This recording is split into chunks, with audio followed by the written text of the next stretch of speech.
Dharma Bites is brought to you by Free Buddhist Audio, the Dharma for your life. Our work is funded entirely by donations from our generous listeners. If you would like to help us keep this free, make a contribution at freebuddhistaudio.com/donate. Thank you, and happy listening.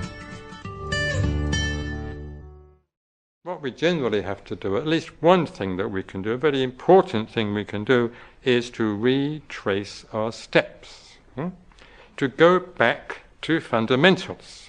If we are mentally confused, for instance, and there's a great deal of mental confusion around these days, one sees it in the newspapers, and one hears it on the radio, and I'm sure if one watched TV, which I don't, I'm glad to say, you'd probably find lots and lots of it there. You find mental confusion, of course, in some of the books you read, and even some of the Buddhists you meet, even some of the Buddhist teachers you meet, you find mental confusion. So, if we're mentally confused, as we very often are, as we usually are, when we're not making spiritual progress, we have to go back to meditation. That may seem a very dull, a very prosaic, sort of remedy, back to the old cushion, back to the old mindfulness of breathing, back to the old metta bhavana, back to shamatha bhavana, in other ways. But that's what we have to do. If we're mentally confused, if we're not able to develop wisdom and in that way make real spiritual progress, we have to go back to meditation, back to shamatha bhavana, because as the Buddha said, it is the concentrated mind that sees things as they really are, not the unconcentrated mind. It's the concentrated mind that develops prajna.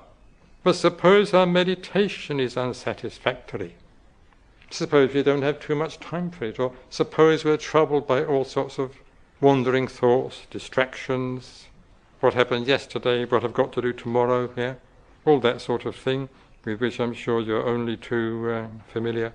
So if we find meditation difficult, if we can't concentrate, we have to get back to Shila or ethics. We have to practice the precepts more carefully and more vigorously, because an ethical life is an integrated life. And the more integrated we are, the easier we shall find it to achieve mental concentration. It's no use leading an ethically unintegrated life, and on top of that, in despite of that, almost trying to achieve mental concentration, trying to meditate. But suppose our practice of ethics is not very successful, supposing we find it very difficult not to be cruel, maybe we do sometimes take something we haven't been given. And as for that third precept, I'd better not say anything about that. And what about speech? I sometimes say that, this is the easiest precept of all to break. The precept according to which we should abstain from not just false speech, but harsh speech, speech which divides people, and just useless talk.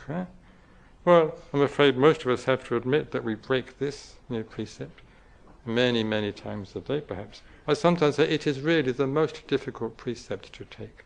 You're very unlikely to kill anybody in the course of the day, or actually to steal anything in the course of the day. You don't usually rob a bank in the course of the day.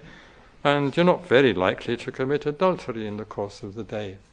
But you're almost certain to infringe the speech precepts.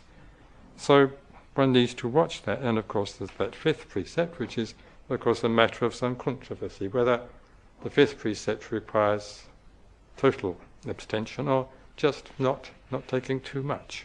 Well, those are just the 5 precepts. There are other sets of precepts for the 10 precepts, the 10 akusala dharmas. Supposing we do find even the practice of ethics in a flawless way difficult, what shall we do then? Is it possible to go back to something even more fundamental? Well, it is, fortunately. If we find even the practice of Shila, ethics, difficult, well, we should just practice dana or giving. At the very least we can do that. And through dana, through giving, in all sorts of ways, we learn to empathize with other people. And we can therefore say that imaginative identification with other people, with other living beings in fact, is the foundation of ethics. And in this way, we get back to the path of regular steps. We start making progress again. And this is what Atisha did. This is what Atisha did. He retraced his steps from the Vajrayana to the Mahayana, and from the Mahayana to the Hinayana. And at the age of 29, he became a monk.